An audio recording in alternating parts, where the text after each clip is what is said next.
Welcome to the Celebrity Gourmet Podcast, where we feature top bakery and specialty food entrepreneurs from around the world and share stories and tips on how to create a successful life in the baking world.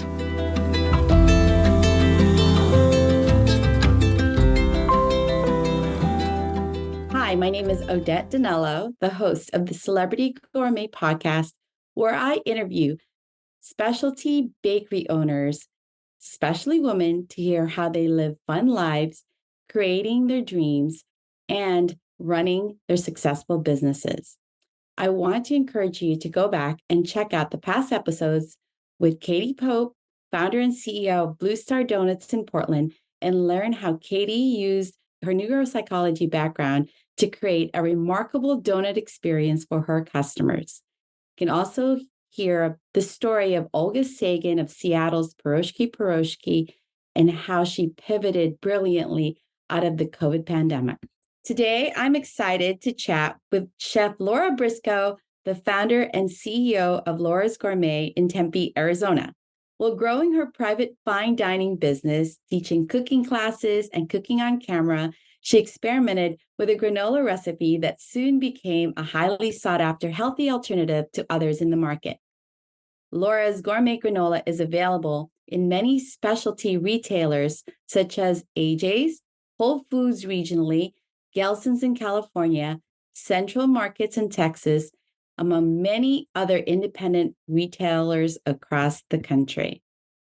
Today's podcast episode is brought to you by Celebrity Gourmet Ventures, DBA's Celebrity Cake Studio, and Dragonfly Cakes. We are a family-owned and operated specialty bakery in Tacoma, Washington. Celebrity Gourmet has been baking joy into all of our artistically designed cakes and desserts for over 25 years. We are proud to work with a vibrant team of cake designers and bakers who help you celebrate the sweet moments in your lives. You can find us at celebritycakestudio.com, dragonflycakes.com, or you can email me at odette@celebritygourmet.com. Before introducing Laura, I wanted to give a big thank you to Amy Smith. She owns Amy's Bakery in Cape Cod. She actually was the last person I interviewed before Laura, and she had said, you got to meet Laura if you're going to be in Arizona. She owns Laura's Granola. She's amazing. And then I was in Scottsdale at a food show, and guess who was 2 booths away from me? It was Laura, and that's how we met. I invited her to the podcast. I'm so grateful she said yes. So, hi, Laura. Thanks for being on this podcast. Hi, Odette. Thanks for having me. I can't believe that was only last week. I've had another trade show since then and been flying all over the place. So that was literally only, 9 days ago. I know. Can you please tell our listeners what that show was about and what you do? Sure, absolutely. So last week, we were all participating in a food show that was sponsored by one of our distribution partners, which is Peddler Produce, based in Arizona, in Phoenix. Peddler focuses on their initial primary business had been produce distribution across Arizona, and then they expanded that to include specialty items to complement what they were doing with produce. So it's been 10 years since we first onboarded with Peddler and I remember my very first sales call with one of their principals, Joe, and he and I went and met with one of the chefs at one of the restaurant chains here in town about using our product on their menus, and it went really, really well, and that was Scramble Restaurants, and they still use our product to this day.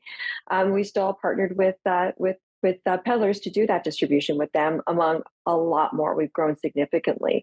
So the show last week, which they called Peddler Con, was very much focused on giving all of the chefs in Arizona that they distribute to, and also prospective chefs for them, to see the breadth of products that they distribute, from produce to specialty items like ours and yours, to chocolates, to charcuterie, you name it, it was there. And it was beautifully done at the Talking Stick Resort, which is where they host it year over year.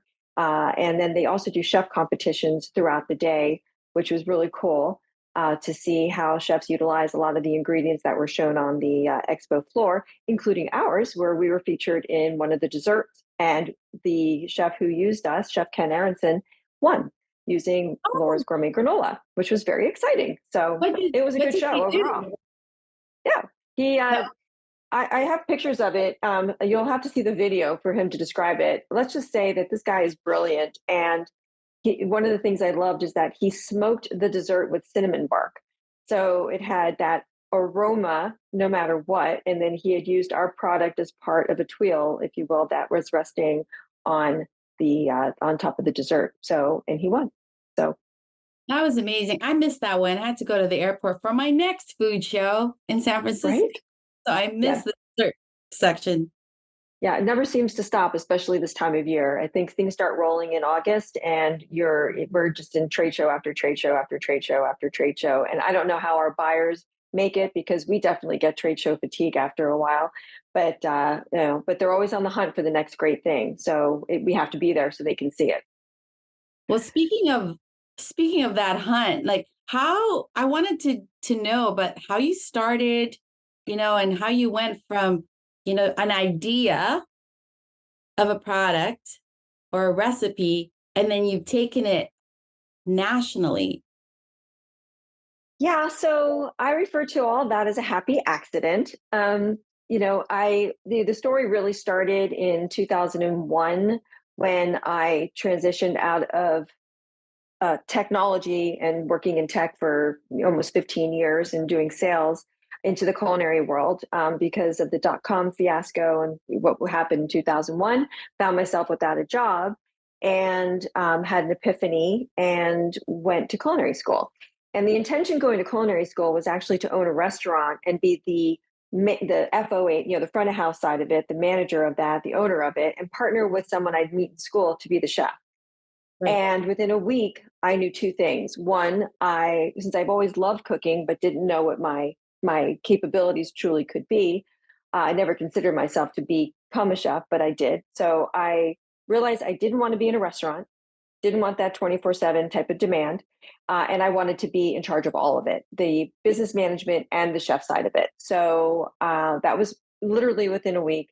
And then within 6 months, I did my first event. It was a wedding for 240 people, Hawaiian themed, all the way down to the suckling pig that we did Oh in my a God. pizza oven down the street from me at a pizza restaurant. So yeah, whole lot of opportunities for the health department there. But anyway, but it was so joyful, exhausting, but joyful. And that pretty much launched Celebrated Cuisine, which was my first business, which I did elevated events, very elegant, plated dinner parties, past hors d'oeuvre receptions. We did some really cool stuff over the years. We did a lot of work for the ASU Law School in conjunction with Sandra Day O'Connor, who was still sitting on the bench. So I've had an opportunity to meet her. We've done things with athletes. It just really awesome. Taught cooking classes from 2004, 2003, actually, 2003 on. And the one thing I can say about my culinary life is the people that it has brought into my life are so amazing. Have contributed so much, so much of everything, and so many people, from people who are my clients for an event or a cooking class student, have become very dear friends. So when they say that food brings people together, whoever they are, they're not lying. I mean, it's a true statement. Early on, though, in '03, I was playing with a recipe for granola just so I could find something that was similar to what I ate when I was in college in droves, especially during finals, but without all the sugar and dairy and all the other stuff that goes with it, because I knew what my body could tolerate. And so I kept playing with this one recipe and changing the oils and modifying the sugars and changing, adding a little bit of salt. I mean, all kinds of things. And Vanilla Almond Crunch was unofficially born. It was actually called originally just Vanilla Cinnamon, I think, or something weird like that.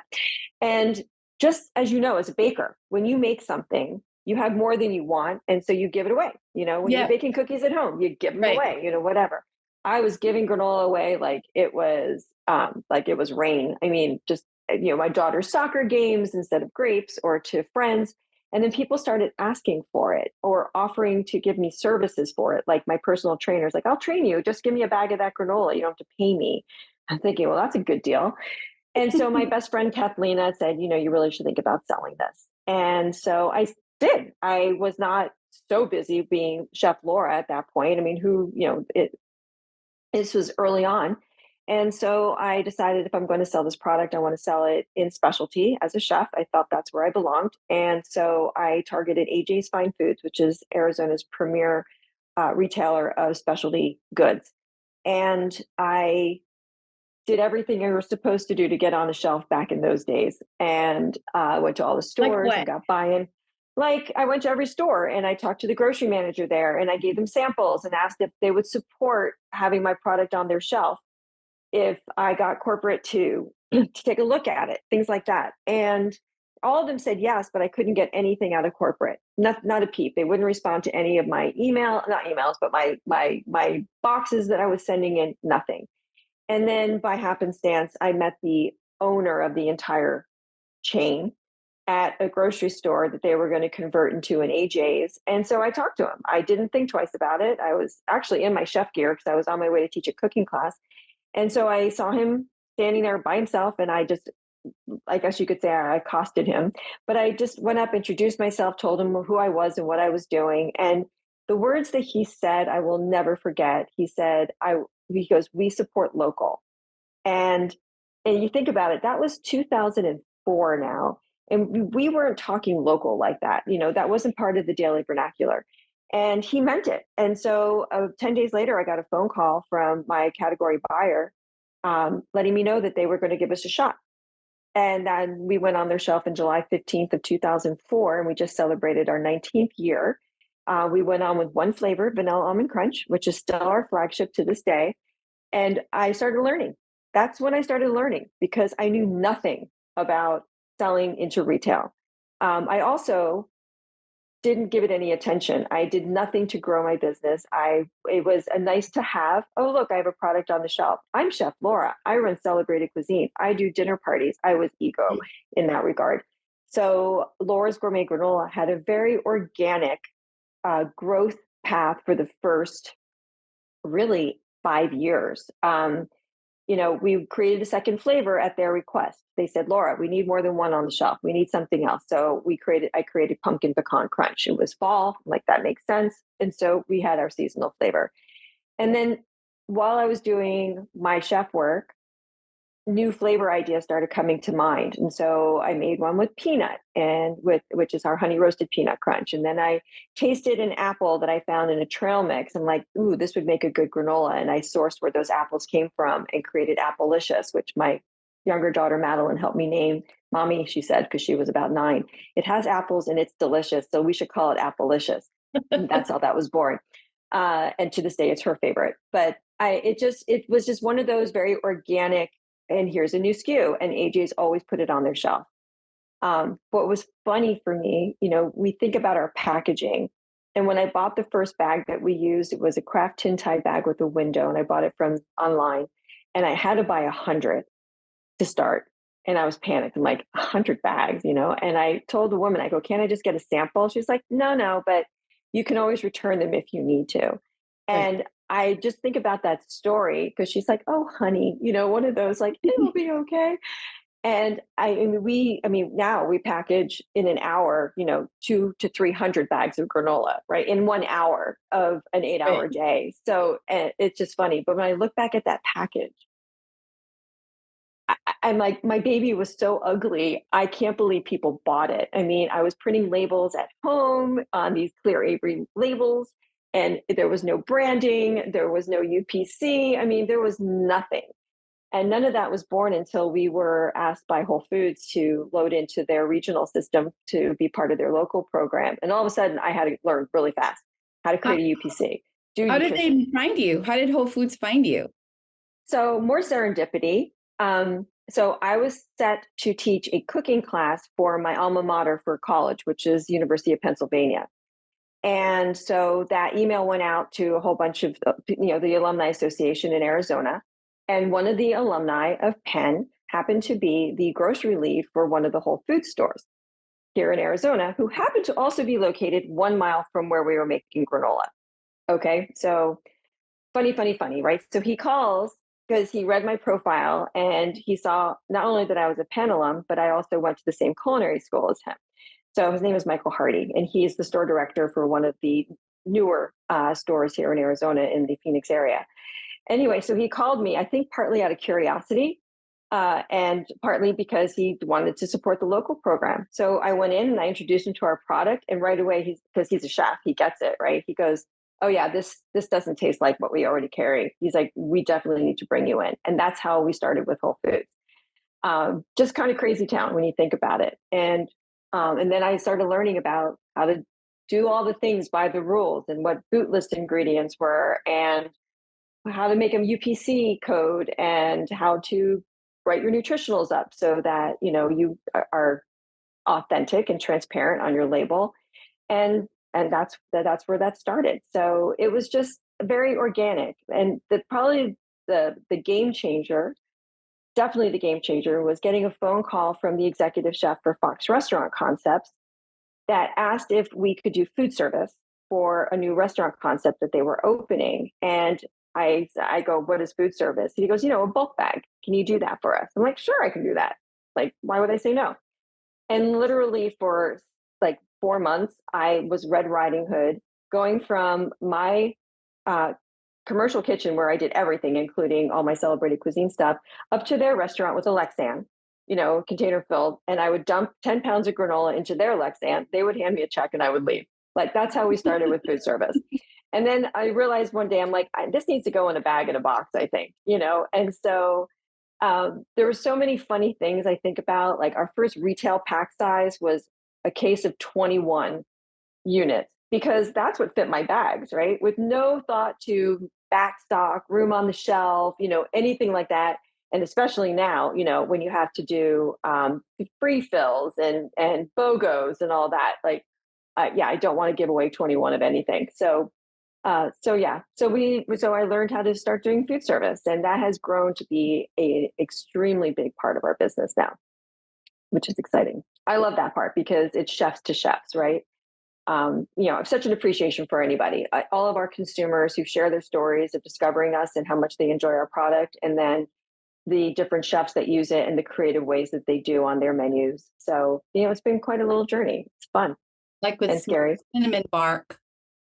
I like smoked cinnamon bark so I mean, I've learned from so many of the chefs that use our product more creative ways than, even what I was doing. Like, I was taking our granola and using it instead of oats to make a cookie, right? But now, because of one of the chefs, I grind the granola and I make that the flour for the cookie, right? So we make a mean snickerdoodle, which we call a sinful doodle because we use our sinful cinnamon crunch recipes on our website. It's so good. It's just so good. And it's gluten-free, right? If you are a gluten-free individual, then you don't have any guesswork, right? Because we're certified. Their creativity has really inspired me to push the envelope, or as I like to say, to get out of their box and into our bag. Because So you are gluten free, and that when you were coming out of ages around 2004, that's when the movement started. yeah, but you know what? We didn't intentionally, like, again, talk about intention.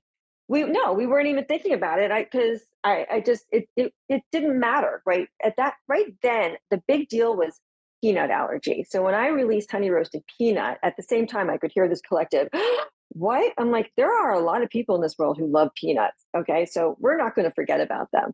And it is such a great snack granola. But the gluten free piece of it, what I like to say is, this is a chef driven product that happens to be certified gluten free. Because when people hear something is gluten free, they automatically assume it doesn't taste good. It's just a thing. Garbanzo beans. They'll think Well, garbanzo bean flour, or right, something. garbanzo or almond flour or Right. coconut flour, anything, right? But I mean, think about it. Most vegetables are inherently gluten free, right? There's grains that are inherently gluten free. And oats are inherently gluten free. And I was talking to our oat purveyor and we had a conversation about gluten. She's like, "Oh, yeah, no, they're gluten free." I said, "What?" She goes, "Yeah, we have someone who buys them, makes cookies, and she goes out and tests it." So I sent our granola out for third party testing. And guess what? It came back under 8 parts per million. So by FDA standards, that's considered gluten-free. And so that so we started doing testing and putting that claim on our bag, and then took it to the next level about 2+ years ago when after we moved into our current facility and we got the certification. So we're audited. It's a lot more strenuous than just sending it for third-party testing. But it's important because it is important for people's diets if they have inflammation or can get super sick. So we happen to be gluten-free. We happen to be kosher non-dairy or kosher carb. We happen to be soy-free. We happen to be cholesterol-free, but we are chef-driven, right? So it's just And delicious. and delicious, which is what you would expect, right? When people ask, what our distinction is, I went after creating a product that you would expect from a chef, where you have multiple layers of flavor, right? So you want all those nuances, and then what I like to call the trifecta of taste, texture, and mouthfeel. And if you have those things, then you're eating something that you really enjoy. Because if you don't like the texture of something, I don't care how good it smells or how it might taste, if you can't get past the texture, you're not eating it. And by the same token, if it doesn't smell good, if it doesn't taste good, why would you eat it? And if it leaves a coating on your mouth, or if there's an ingredient that's so overpowering, you can't taste whatever it is you're eating it with, why bother? So it's got to be a combination, just like everything else that is baked by an excellent bakery. It's a formula that is not easily attained unless you have a palate that can support it. And then once you taste it, no matter who you are, whether you feel like you have a refined palate or not, it's good. Yeah, absolutely. Absolutely. Like I love granola. I love your granola. I ate a bunch of it. I can't be sad about that. So thank you. So I wanted to go back when you were growing your business. So the funding of your business, you already had catering. So when you were in AJ's, you had, you were making it on the side, and then you were using, because a lot of the times people who start a CPG company, they need to get that funded somehow. Right. Never have I ever had funding. I've been bootstrapped from day one. So basically, Laura's Gourmet was funded by Celebrated Cuisine. We'll call it that, shall we? And again, remember, organic, slow growth. I wasn't trying to be everywhere all at once. And I was at AJ. So I had my packaging. My sous chef would do the baking and the packaging of it. Or I'd, wrangle in my daughter, who now is in high school, and her friends, and they all had food handler cards, and they would package product, and I was distributing. So it was a very slow burn to start with. As a matter of fact, I didn't distribute with a distributor in Arizona until 2016, 17, I think. Wow. So I know we did all direct store deliveries ourselves. Oh my gosh. But then it was, I was busier as a chef, and it was busier for granola. And over time, Laura's Gourmet granola was originally made in the Celebrated Cuisine commercial kitchen. So imagine that allergen listing, okay? Shellfish, dairy, eggs. I mean, you name it. I mean, who knew what else was in there? Pork, etc. So there was a bakery that had been located next door to our commercial kitchen for Celebrated Cuisine. She just was done with her business. And so when it had sat for a little bit, I asked the landlord if we could take that over. And we did, and it became Laura's Gourmet first location, where all the allergens came off the list. Right. And we started making it just there. So, and that's when I grew up. And instead of baking it in our deck oven, we got to the rotating rack ovens. I felt like such a big girl. It was a game changer. It was absolutely a game changer. And then built the business, because we were in a retail strip. It was the weirdest place for us to be at the time. Then the space next to that became available. So it was incremental. I wasn't trying to do anything outside of Arizona.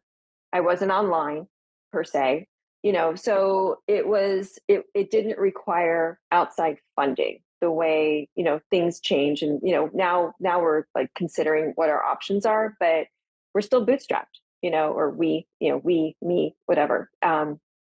But the expense that comes, the business has been able to fund the business. But for the type of expansion and things that I really want to see happen, now I see where having additional funding would really come into play. So tell me more about that. Like, what does that mean? And maybe, and like, tell the listeners what it, like, the transition from direct delivery to distribution meant for how Oh, your business is structured. so looking at the distribution piece first, and just looking at it from Arizona's perspective, for retail, when we so well, it was two ways. Okay, so for retail, when we decided to work with SNS, our retail distributor here in Arizona, at that point we were distributing to uh, four different banners. Two of them we should not have been in to begin with because they were not our demographic, or meaning they were not foodie enough. They were more mainstream type stores when we don't belong in a mainstream type store. Um, so anyway, but it was becoming a full-time job for somebody to drive and deliver granola. And increasingly the stores were narrowing their delivery hours, and it's a lot of gas and everything else. And so when I met the distributor for Arizona, just by happenstance, then we had a conversation. He was a perfect fit. He was more the hybrid of sales broker and distributor because he would go to the shelf. I mean, just a great guy, and we still work with him. That's Wade Smith for SNS. I can't tell you how much it took off. However, I learned a very valuable lesson, and this is one that your listeners really need to know. When you are going from direct distribution, when you are selling wholesale, you really have to think about what your wholesale price is versus what your distributor price is. So, because at some point you will sell through a distributor and not wholesale. So you can't make your wholesale price so that when you have a distributor take it on, that you have to drop the price that much more so that the price doesn't become a shock to your retailer. And I learned that the hard way. So meaning if you make something and it costs you $1 to make, and you want to sell it into wholesale, you should add 70% to that dollar to get to the wholesale cost. And then you're going to add maybe 50% to that for your distributor, because the distributor is going to mark it up that 20% anyway. And so your end user is not going to, your end retailer is not going to lose their minds. So there's just formulas out there to have as a guideline. So don't release your product at a price point that doesn't leave room for a distributor to take your product on, if that makes any sense. Right, right. So the distributor, I think, I'm wondering, and I've been thinking about this too. Like we always start with MSRP, like what, the suggested retail price, and then we go back from there. Like, okay, can we even make this work? Have you Mm-hmm. done that too, or do you go from this is cost of goods, this is the cost of goods, and this is cost to make, so we have to make this much margin, and whatever the end retailer needs to sell it for, let them sell it.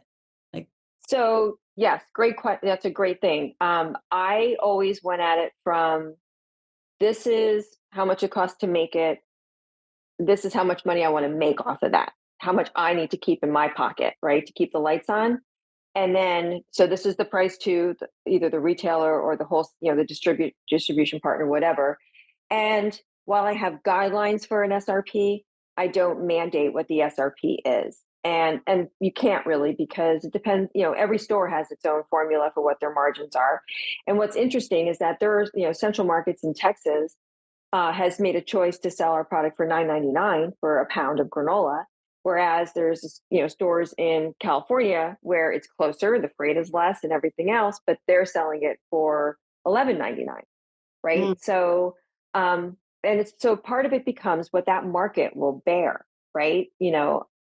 That's why, it would be weird for us to be in a mainstream store where you can buy, 12 ounces granola for $3.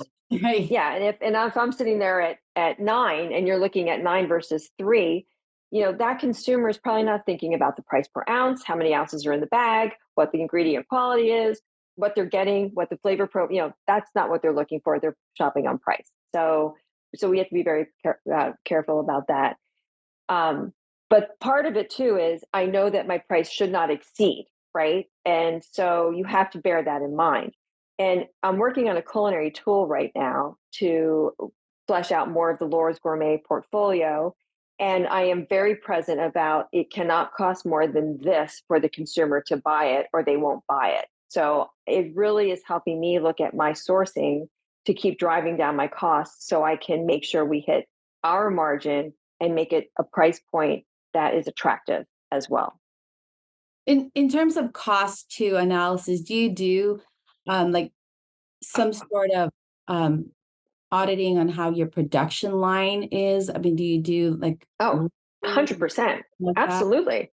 Yeah. So, I mean, what's interesting for COGS, for cost of goods sold, everything that it takes to get it into that bag and put that and get that bag on the shelf is your COGS, right? So it's your package, it's your label, it's the labor to put the label on if you're labeling bags, it's the labor to make the product, and then it's the freight to get it to wherever it's going.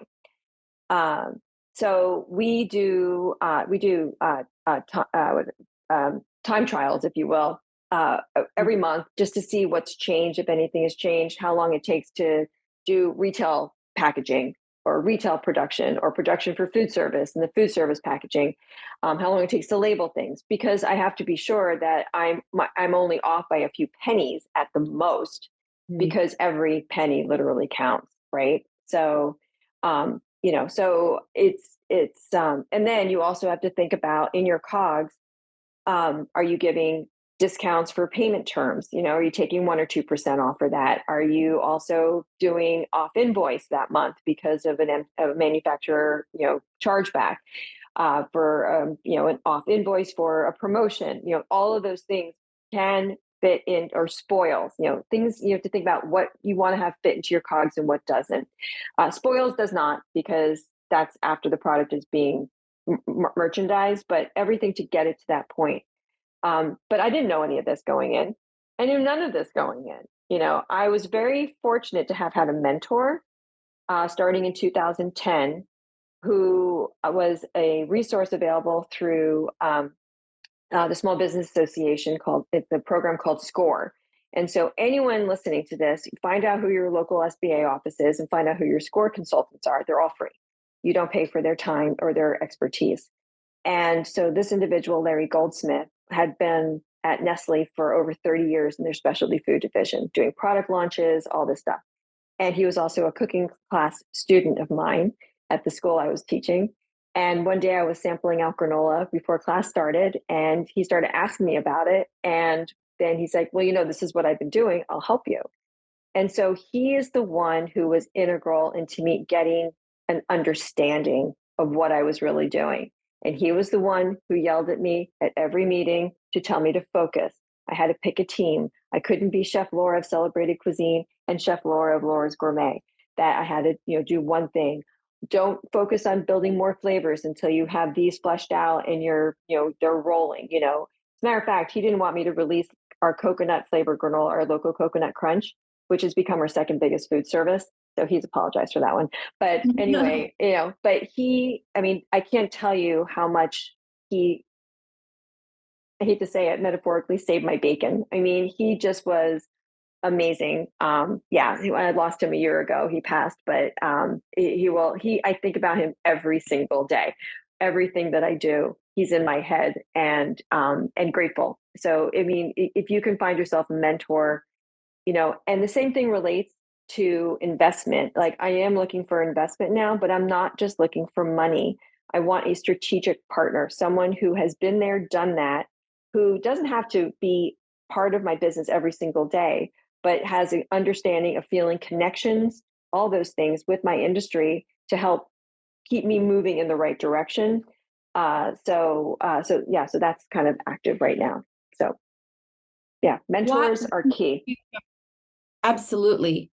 I mean, I think the fact that he had experience in slotting and, putting you in shelves and the cost of that, and maybe you can explain to our listeners what that means and the reason why you were seeking investors as you grow.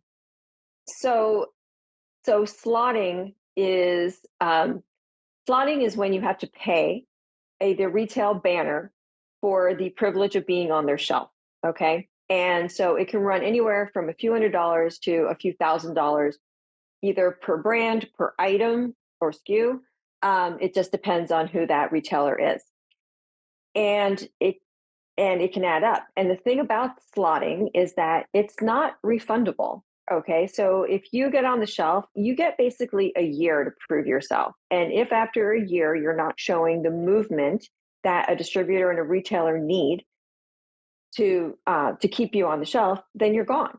And you basically that money's gone with it. Okay. So when you are choosing the shelves that you want to be on, you need to be selective. And there's negotiation. There is an opportunity to have a conversation. I'm a small brand, I'm an emerging brand. How about we reduce this, or we do a free fill instead? I'll give you some free product instead of paying for the slotting. So there's opportunities around that, but the bigger the retailer, the fewer or the smaller that conversation window really is.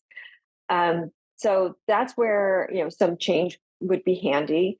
But more importantly, once you're on the shelf, the promotion of it, right? Because you're doing off invoice. Like, I think my favorite thing is when someone calls me and said, "Oh my God, I was in such and such store in California and you're on sale." And I'm thinking, I know I'm on sale because I'm paying for that sale. That's coming out of my pocket. Right. Or when someone says, "Oh my God, I saw your ad on Facebook and I clicked on it." I'm like, "No, don't do that." That cost me money. Exactly. So those are all coming out of the manufacturer's pocket. All of it is, unless you have a great partner like an AJ's, for example, where if I do $1 off, they'll match it with another $1 off so that we have this great sale opportunity. And that's the thing, I guess, is be selective with the banners, and then make sure you have a relationship and a partnership with them, because then they'll invest in you too. It makes a difference. So you have to keep that communication lane wide open. Wow, that's so important. I mean, what you're saying is so specific to the industry, and so there's like specific listeners who need to hear this, because it's like the experience is very niched, right? So it's like Hmm. people who have these ideas of like, oh, I have this delicious, cookie and I want to sell it all over the country. What does that mean? I mean, Right, it costs a right. lot of money for you to put it in. It's Well, not money in your pocket, it's money out of your pocket first. right, right. And then you have to also ask, and no one asks this question, is it scalable? Right? Meaning, in where you're making it, is it scalable there? Are you going to be able to do this, times 10? Can you do it in your location times 10? Do you have the labor for it? Is this something you need to co-manufacture or co-pack? Or it just becomes, there's so much out there, and yeah, I know it's, just as an aside, I was visiting with my friend Kathleen and up in her home, and she was telling me her husband is dehydrating chicken that he's seasoned in their dehydrator, and that's become his go-to snack, right? And she's like, "Oh yeah, it's really, really good." And I said, "Well, you should think about selling it," just like she had said to me. And oh my God, we just started laughing because it doesn't work that way, right? I mean, just because someone thinks you should think about selling it doesn't mean you shouldn't think about it, but you need to Right. think bigger picture. What happens if, when, whatever. So, there's intention and there's happy accidents, and then there's the something in that Venn diagram in between. Right. Um, you know, I think other things too. Like when we released granola, the market wasn't really saturated. Like there was Bare Naked, which we're not comparable to. Our product is so different. Um, and then there was like Quaker 100%, that type of stuff. But there wasn't, and there really still isn't a chef driven granola besides ours on the market. And yes, there are local products, there are good products. But in terms of how we approach our recipes, even now it doesn't exist, but it is a very crowded market. But it's, there's always an opportunity to distinguish. What's the difference when you started growing into food service? Is that way more enjoyable? So going into 2020, if you could have quoted me saying, "Oh, if only I could just do food service 100%, that would be amazing." And then 2020 happened with all of food service opportunities shutting down, everything. So we were selling at the time and are again, thankfully, into hospitality, into transportation, into sports, into I mean anything and everything that touched something that was shut down. So, of course, that righted our ship in terms of going back to having a balanced approach. So, food service for me is special because you are dealing with food and beverage, you're dealing with chefs, you're dealing with operators, you're talking about menu development, menu inclusion, you're talking about versatility, you're doing recipe development.